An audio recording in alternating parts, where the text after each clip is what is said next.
Photoshop has a number of different ways to select color, which we'll take a look at in this video.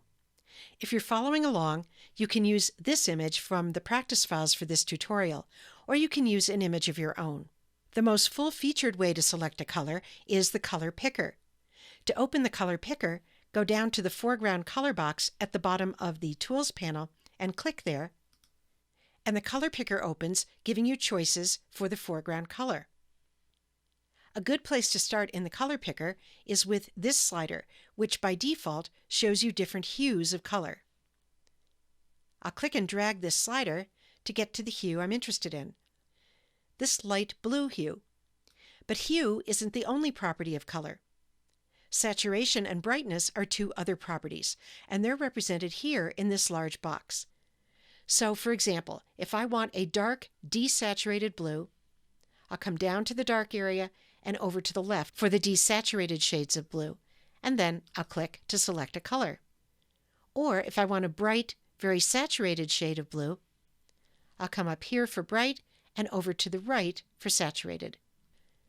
The color that I choose appears in this square in the New area. The bottom of this square represents the last color that was selected. When I have a color I'm happy with, I'll click OK. And that color appears in the foreground color box at the bottom of the Tools panel. And if I'm working with a tool like the brush tool that applies color, that's the color that it will use. The color picker isn't the only place to go to choose color.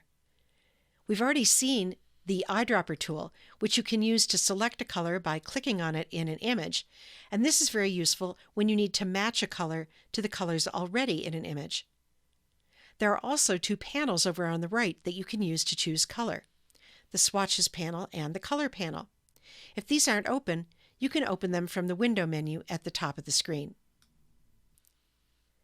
We've been using the Swatches panel throughout this series of tutorials because they're easy to access.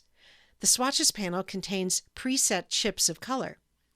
To set a foreground color, all you have to do is click on one of these chips, and it appears down here in the foreground color box.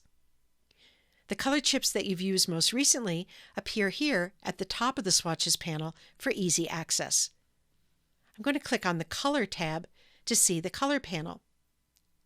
The Color panel is a lot like the color picker. Over on the right, it has a color slider that you can use to choose a hue. And then it has a large field where you can choose a shade of that hue according to its brightness from top to bottom and its saturation from right to left. If I select a color here, it appears here in a replica of the foreground color box, and if I go down to the bottom of the Tools panel, I'll find that same color there. And then I can use it with any of my tools, like the brush tool. So that's an overview of the various places to select colors in Photoshop. You're welcome to use whichever of those methods is most convenient and most comfortable for you. By the way, if you don't want to save this image, you're welcome to close it without saving by going up to the File menu and choosing Close. Or you can just click the X here on the Document tab.